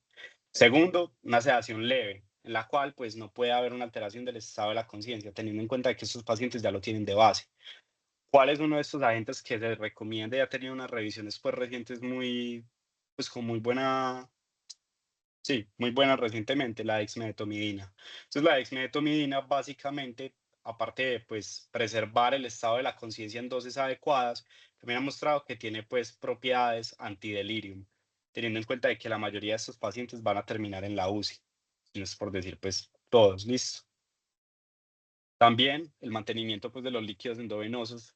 Siempre suele haber una controversia respecto a esto desde el punto de vista del estudiante, y es que cuando un estudiante le mencionan como no, presión intracraneal aumentada, de una va a pensar en manitol o solución salina hipertónica al 3% o al 23.4%, y este no es el caso. El mantenimiento se realiza con solución salina al 0.9%, listo. No se recomienda al 0.45 claramente, pues porque esto va a favorecer el desarrollo del edema cerebral, que de por sí ya está presente en estos pacientes. Debe evitar claramente la hipertermia. En caso de que un paciente pues llegue a presentar un aumento de la temperatura, se debe identificar lo más rápido posible la causa subyacente y esta debe ser tratada, teniendo en cuenta de que en estos pacientes no se recomienda por nada del mundo la antibiótico terapia profiláctica. Listo. La vía oral pues debe estar suspendida claramente en vista pues del deterioro neurológico que presentan los pacientes, y pues ante un paciente que tenga una escala de coma de Glasgow menor a 8, pues su sinónimo de intubación, listo. La glucosa se recomienda estar entre 140 o 180 miligramos de cilitro, esto pues por las alteraciones neurológicas a largo plazo, pues que su disfunción puede llegar a causar, y en caso de haber alteraciones, pues se deben de corregir. Si hay hipoglicemia, pues se corrige con dextrosa al 50%, y si hay hiperglicemia, se corrige con insulinas. A estos pacientes se les coloca una sonda vesical claramente, por el mismo motivo ya previamente mencionado, deterioro neurológico, y se debe realizar un monitoreo cardíaco continuo, idealmente, ya que son pacientes pues propensos, más aún aquellos que tienen un compromiso del tallo encefálico, a realizar pues alteraciones de la conducción cardíaca. Pasa por favor. Ok. Entonces, respecto al monitoreo de la presión arterial, esto es algo sumamente importante también, no solamente porque es uno de los factores pues, que desencadena el sangrado, sino también porque es aquel que puede exacerbar la condición subyacente que ya presenta el paciente en el servicio de urgencias. Entonces, lo que se recomienda siempre es que un paciente tenga una presión arterial sistólica entre 50 a 150 milímetros de mercurio. El porqué de esto es porque dicho umbral de presión sistólica garantiza lo que sería la presión de perfusión cerebral. Y hay unos thresholds que debemos de respetar. ¿Cuál es el más importante? Una presión sistólica de 220 milímetros de mercurio. En caso de que esta esté aumentada, pues ahí está indicado la corrección de la misma. Listo. Ahora, el manitol y la solución salina hipertónica. Entonces, ¿cuándo está indicado esto? Esto está básicamente indicado cuando hay un empeoramiento o un deterioro, un agravamiento de lo que sería el edema cerebral adyacente al hematoma que ya está presentando. Y además de esto, que el paciente esté presentando pues ya un aumento de la presión intracraneal. Entonces, ¿cómo se van a administrar? Pues por parte del manitol, inicialmente se va a dar una dosis inicial de 0.5 a 1 gramo pues por kilo de peso, y ya se va a continuar pues con infusiones de 0.25 a 0.5 gramos por kilo de peso. ¿Esto con qué objetivo? Básicamente se realiza pues para garantizar lo que sería un estado de hiperosmolaridad plasmático que oscila entre los 300 a los 310 pues, miliosmoles por kilo, para así pues digamos que forzar toda la eyección de agua del sistema nervioso central y mantener un volumen plasmático adecuado en estos pacientes. Y ya finalmente la solución salina hipertónica, pues idealmente, no sucede en todos los casos, ojalá y se administrara pues por un acceso central. Sin embargo, pues hay casos en los que lo administran por periférico. No sé si recuerdan en la charla de TEC que dio el doctor Cristian en el simposio, usted mencionaba pues que era digamos que algo muy debatido, porque es que usted, digamos que está debatiendo entre una flebitis bien fuerte para un paciente o pues que este paciente tenga una herniación. Entonces claramente pues ahí el sopeso es muy obvio. Pues, en caso de no lograr un acceso central, pues se opta por la vía periférica a pesar de la flebitis que se le causa al paciente, y se le administra la solución salina al 3%. Listo. Manteniendo idealmente pues un sodio plasmático que va a oscilar entre 145 a 155 pues mil equivalentes por litro. Ahora, ¿y si mi paciente tiene una crisis epiléptica? Pues si su paciente ya tuvo una crisis epiléptica clínicamente manifiesta, Ahí están indicados los anticonvulsivantes. Sin embargo, no se dan de manera profiláctica. Listo. Hay algo muy importante y es que hay algo que se recomienda y es la monitorización continua pues, por estudios de electroencefalografía. Y alteraciones en estos también pueden funcionar como indicación pues, para el uso de los anticonvulsivantes. Entonces, ¿cuáles serían estos? Básicamente serían aquellos pacientes que usted en el electroencefalograma está detallando pues, lo que sería actividad o ondas sugestivas de actividad epiléptiforme, pero que tengan pues, que sean sí básicamente un estatus eléctrico no convulsivo. El electroencefalograma muestra una crisis epiléptica a pesar de que el paciente suyo no esté convulsionando. Ahí están indicados. Listo. Ya por parte de lo que sería la terapia hemostática, entonces tenemos dos elementos acá a tener en cuenta. Uno es el factor o el agente recombinante humano 7A, el cual básicamente lo que va a hacer pues es activar la vía extrínseca y pues posteriormente activar el factor 10A e inducir la activación de la vía común de la coagulación en estos pacientes. Y tendríamos también el ácido tranexámico, que básicamente lo que se hace es inhibir la fibrinolisis. Entonces, ¿por qué? ¿Para qué? ¿Cuándo? Entonces, el por qué es sencillamente porque estos previenen un aumento de lo que sería la expansión o sí, un aumento del volumen del sangrado. ¿Cuándo se realizan? Pues la ventana de terapéutica para estos, la literatura describe pues que es de 4 a 8 horas pues posterior al inicio del sangrado. Ya más allá de eso, pues digamos que no va a ser una gran diferencia. Hay que tener en cuenta de que el uso de estos agentes no va a cambiar lo que sería la morbilidad en el paciente. Listo. Y pregunta, bueno, ¿y si mi paciente está anticoagulado, qué? Pues porque esto es una de las muchas causas de estos pacientes que llegan a presentar pues sangrados a repetición. Mm. Entonces ahí es importante determinar, bueno, este paciente que es anticoagulado o es antiagregado. Como ya les mencioné, el antiagregado pues se puede sospechar en aquellos pacientes pues con un antecedente ácido isquémico que tienen doble agregación. El anticoagulado pues pacientes con otras pues alteraciones, como lo puede llegar a ser un paciente con una estenosis pues mitral moderada grave o un paciente con una valva mecánica que esté usando warfarina, demás. Entonces, en este caso, pues usted va a preguntarse una cosa, listo. Ese paciente, digamos, está anticoagulado. Listo, tengo el antídoto. Perfecto, si tengo el antídoto, se le administra lo más pronto posible. Pero si usted no tiene el antídoto, pues ya ahí lo que usted tiene que evaluar son, digamos que, la disponibilidad de antídotos no específicos. Listo. Entonces, en este caso, usted lo que va a evaluar es si usted tiene unidades de plasma fresco o si usted tiene también pues complejos protrombínicos, pues para corregir lo que sería la coagulopatía subsistente por el uso de los fármacos. Hay que entender que de estos complejos hay activados y no activados. ¿Listo? Ellos activados pues ya tienen lo que sería el factor 7 recombinante humano, que va a inducir todo lo que sería la cascada de la coagulación. Y aquellos no activados tienen lo que sería todos los factores pues propios de la vía extrínseca de la coagulación que nuevamente la van a inducir. Y recordemos pues que para eso tendríamos los tiempos de coagulación, el TCT, y el tiempo de coagulación de la hecarina. Listo, pasa por favor ahí, Juancho. Listo, entonces, la cirugía. Entonces, la cirugía, primero y lo más importante es saber, ¿este paciente va para cirugía? ¿No va para cirugía? Entonces, de entrada, ¿quiénes no van para cirugía? ¿Y por qué? Entonces, digamos que hay tres criterios para determinar que un paciente no es candidato a una intervención quirúrgica. Primero, que mi paciente tenga una escala de coma de Glasgow menor a 5. ¿Por qué? Pues porque el pronóstico de estos pacientes es pésimo, ¿sí? De por sí, pues la cirugía es algo que puede llegar a aumentar la morbilidad y ya, pues digamos que ese estado del estado de la conciencia es algo que pues digamos que no favorece pues que se realice la intervención en dicho paciente. Segundo, aquel paciente que tiene un estado de la conciencia perfecto, adecuado, que es algo pues raro en estas condiciones, sin embargo, pues puede llegar a pasar. ¿Y por qué estos pacientes no son candidatos? Pues porque la cirugía va a suponer para ellos una mayor morbilidad de lo que es en sí la no intervención, ¿sí? Es decir, se hace más daño al intervenir que al no intervenir a sus pacientes pues con un buen estado de la conciencia.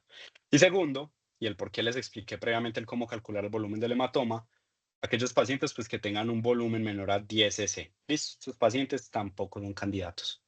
Hay que tener en cuenta también pues la mortalidad de los mismos respecto pues a la localización y es que aquellos que son profundos o que tengan pues un volumen igual o mayor a 60 cc, pues la morbilidad y la mortalidad va a ser del 100%. ¿Listo?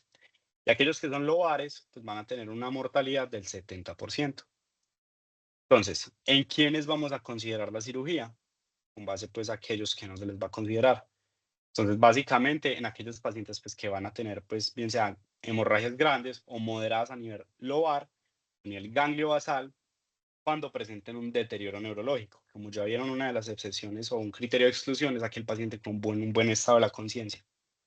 Entonces, dependiendo de la localización, cambia la técnica y cambia, pues, digamos que las indicaciones. Entonces, digamos que vamos a evaluar, digamos, tres áreas de interés: hemorragias a nivel supratentorial, hemorragias a nivel cerebeloso y una intervención, pues, final, que es lo que sería el drenaje ventricular externo, la ventriculostomía. Entonces, inicialmente, pues, el hematoma supratentorial, pues digamos que no hay unas indicaciones de evacuación que están bien definidas, pues en la literatura aún, ¿sí? Sin embargo, pues hay algunos pacientes que cumplen criterios o que tienen ciertos elementos en estos que sugieren pues la intervención quirúrgica va a disminuir la mortalidad en estos. ¿Quiénes son? Esos pacientes pues que están en estado comatoso con grandes hematomas, que además de esto pues tienen una desviación de la línea media o hay una pues presión intracraneal aumentada, la cual es refractaria al tratamiento médico. También aquel paciente pues que tuvo una hemorragia reciente, un paciente que presenta deterioro clínico, es decir, llegó bien. En ese momento vos decís, no, este paciente está perfecto, pues, no, perfecto no, el paciente no tiene un deterioro neurológico marcado, tiene un buen estado de la conciencia, no es candidato. Pero vos vas y lo monitorizas o vas a revisarlo a los 10, 15 minutos y ya te está haciendo un deterioro, el paciente ya es candidato a intervención. Y finalmente, pues aquellos pacientes pues que tienen hematomas en la superficie cortical debido pues a el fácil acceso pues a esa región. Quienes en este caso, pues, de hematomas supratentoriales no son candidatos. Entonces, pues, pacientes en un coma muy profundo, pacientes con comorbilidades severas, pacientes en edad avanzada, pacientes, pues, con una condición clínica inestable, por ejemplo, pues, una viejita con una fibrilación auricular, con una falla cardíaca descompensada, que encima tiene una neumonía, pues, eso no es un candidato a una intervención. También aquellos, pues, que tengan un compromiso del hemisferio dominante muy marcado, y pues aquellos que no haya pues cómo lograrse un acceso al hematoma. ¿Y qué técnicas quirúrgicas se han propuesto para estos sangrados? Pues bueno, principalmente está la craneotomía abierta pues con drenaje directo y también otras técnicas pues ya mínimamente invasivas, las cuales pues los últimos estudios han mostrado estas mejoran el pronóstico del paciente, más aún que aquellas pues abiertas con drenaje directo. ¿Y cuáles son? Son tres. Entonces, está la aspiración pues de la hemorragia por endoscopia, está la terapia fibrinolítica, la cual pues pretende disolver el coágulo y posteriormente lograr una aspiración del mismo sangrado y finalmente realizar una aspiración guiada por estereotaxia. Listo. Ese sería el caso de los hematomas supratentoriales. Ya por parte de los hematomas cerebelosos, hay que entender pues que, digamos que la localización en la cual se encuentra este sangrado es muy poco favorable, debido a lo adyacente que se encuentra al bulbo, al tallo y al mesencéfalo. Listo. Entonces, ¿a quiénes se les va a realizar esto? Básicamente, a aquellos que tengan un volumen que sea mayor a 3 centímetros. Listo. Que tenga una medida mayor a 3 centímetros, lo cual es equivalente básicamente a un volumen de 14 cc. Que tengan bien sea signos o síntomas pues ya de compresión del tallo, que tengan hidrocefalia obstructiva o un deterioro neurológico. En este caso, pues está indicado realizar un drenaje del propio sangrado. Y hay que tener algo en cuenta, que no hacer. Hay que tener en cuenta pues que una ventriculostomía, si se deja pues en posa posterior, sin un drenaje adecuado, pues lo que puede llegar a causar es básicamente una herniación ascendente de lo que sería ya la masa cerebelosa, por lo tanto esto no se recomienda. Y finalmente, hablaremos pues ya de lo que sería la ventriculostomía, la cual pues básicamente está indicada en todo paciente que tenga una hemorragia interventricular o intraventricular, una hidrocefalia o una presión intracraneal elevada. ¿Listo? Siguiendo el caso típico, el que les mencioné anteriormente, que es la hemorragia talámica, que tiene una migración, un desplazamiento del sangrado al tercer ventrículo. Listo. O una hemorragia bien sea cerebelosa con también un compromiso, un desplazamiento del sangrado al cuarto ventrículo. Entonces, ¿quién es el paciente ideal básicamente para dicha intervención? Es aquel que está bien neurológicamente inicialmente, luego presenta una hidrocefalia y además de esto, pues un deterioro clínico marcado. Este es el paciente ideal para dicha intervención. Dale ahí, Juan. Ok, listo. Entonces acá ya se está detallando lo que vendría a ser pues una tabla, la cual básicamente pues resume todo lo que les he mencionado pues desde el punto de vista terapéutico. Y es usted tiene un diagnóstico a partir de la clínica más una imagen. Perfecto. Entonces, ¿qué tiene que lograr usted? Primero, estabilizar pues hemodinámicamente al paciente y transferirle una unidad de cuidado neurocrítico, ¿sí?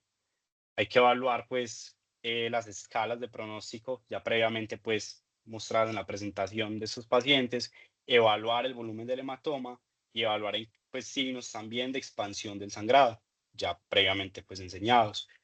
Hay que lograr el control de todos los parámetros que puedan empeorar el desenlace neurológico del paciente, como lo es la temperatura, la glicemia y demás.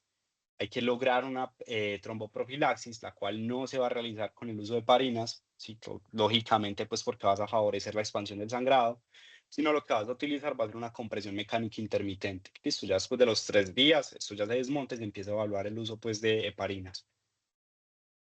Mm, Sumamente importante, como ya mencioné, pues estar controlando constantemente la presión arterial y corregir las coagulopatías subyacentes, ¿sí? Idealmente lograr una sistólica menor a 140 milímetros de mercurio en menos de una hora. Pero recuerden siempre tener en cuenta que usted debe oscilar entre los parámetros de sistólica para lograr una presión de perfusión cerebral adecuada. Ya si pues atraviesa el threshold de 220, pues usted tiene ya múltiples medicamentos que le van a permitir pues disminuir la presión, como lo es el labetalol, el nicardipina o el nitroprusiato. Listo. Y ya tenemos diferentes pues agentes de reversión de los anticoagulantes, como los pueden detallar en la tabla. Ya por parte de la evaluación neuroquirúrgica, determinar claramente la presión intracraneal del paciente, si este es candidato a una ventriculostomía, si es candidato también a la propia intervención para drenar el hematoma, bien sea ya a nivel supratentorial o infratentorial y demás.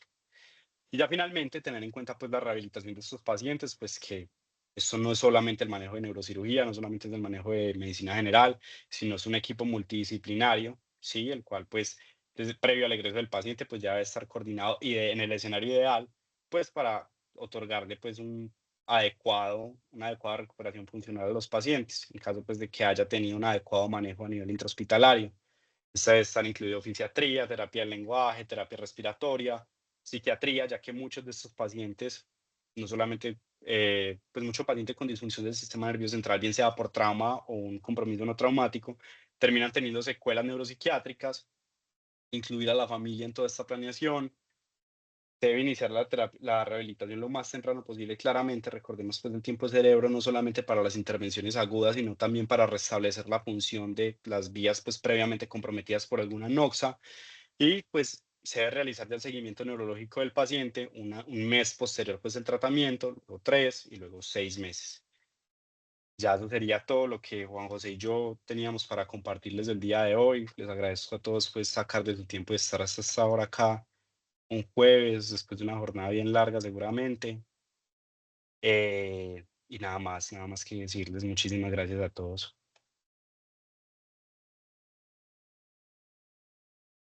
Claro, alzaste la mano.